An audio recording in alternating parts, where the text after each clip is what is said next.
Hi, I'd like to share with you something that's on my mind. It's, ab- it's about King Solomon and just his particular downfall as a king. I mean, because he was basically touted as the wisest king that ever lived, and among the kings of Israel. And I mean, and Jesus even said he was the wisest king, but he also said that there's a greater king than Solomon who is here, and that's referring to himself, and but not necessarily in a direct way.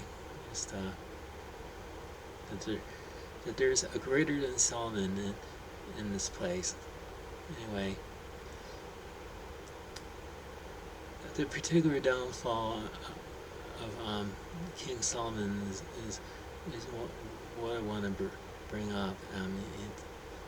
It it's it's from Deuteronomy, chapter 17, starting with verse 14.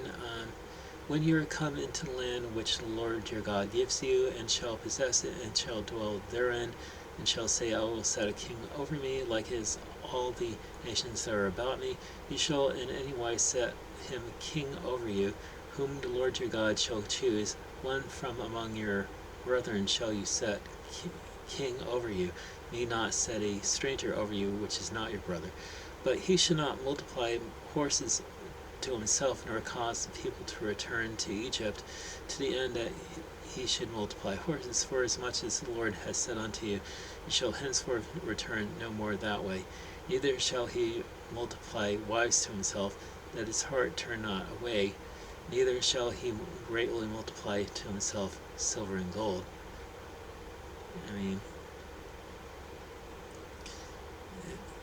that right there is pretty much where Solomon failed as king. And I'm going to go over to First Kings chapter 11, starting with verse 1. But King Solomon loved many strange women, together with the daughter of Pharaoh, women of the Moabites, Ammonites, Edomites, Zidonians, and Hittites, the nations concerning which the Lord has said unto the children of Israel, you shall not go in to them, neither shall they come in unto you, for surely they will turn away your heart after their gods. Solomon clave unto these in love, and he had 700 wives, princesses, and 300 concubines, and his wives turned away his heart. For it came to pass, when Solomon was old, that his wives turned away his heart after other gods, and his heart was not perfect after with the Lord his God, as was the heart of David his father. For Solomon went after Ashtoreth, the goddess of the Zidonians, and after Milcom, the abomination of the Ammonites. And Solomon did evil in the sight of the Lord, and went not fully after the Lord, as did David his father. Then did Solomon build a high place for Chemosh, the abomination of Moab, in the hill that is before Jerusalem, and for Molech, the abomination of the children of Ammon. And likewise did he for all his strange wives, which burnt incense and sacrificed unto your gods. Yeah, that's basically why God did not want did not want his didn't want any of his kings to be polygamous, because they would end up turning kings' hearts away from God, and they would turn on to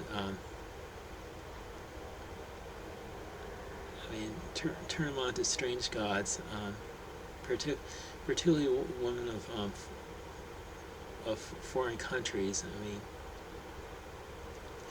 I'm going to read something from Microsoft Bing.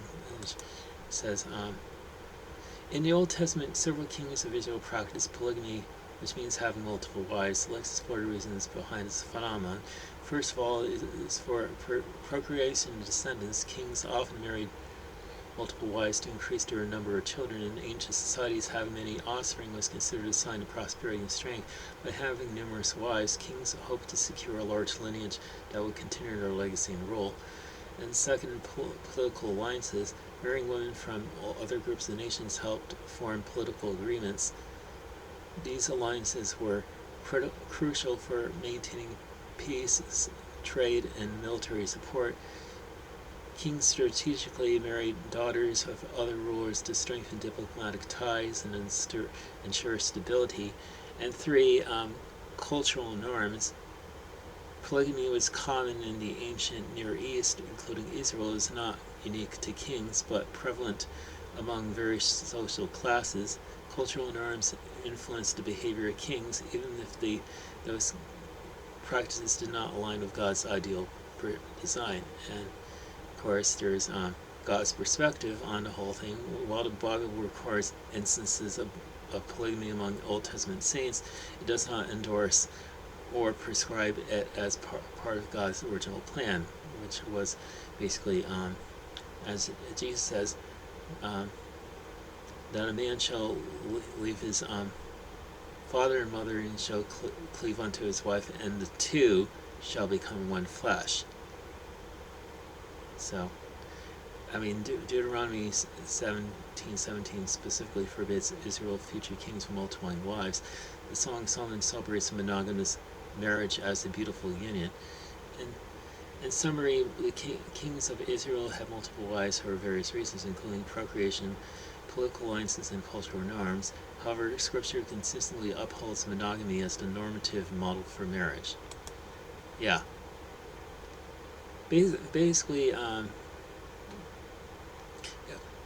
it wasn't just a love thing for Solomon. I mean, each marriage to a wife was basically sealing a political alliance with a king or some power in the region, and this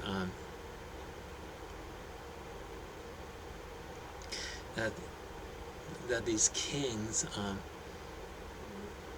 mean, would make would basically be their allies, and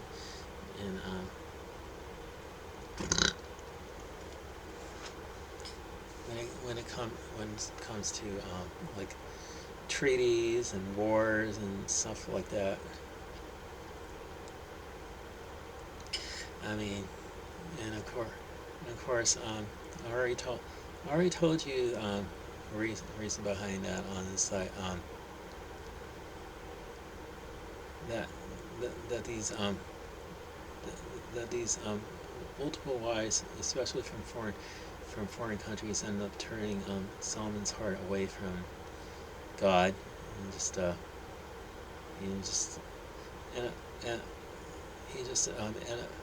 and acquiring wives as a means for being a powerful man. I mean, because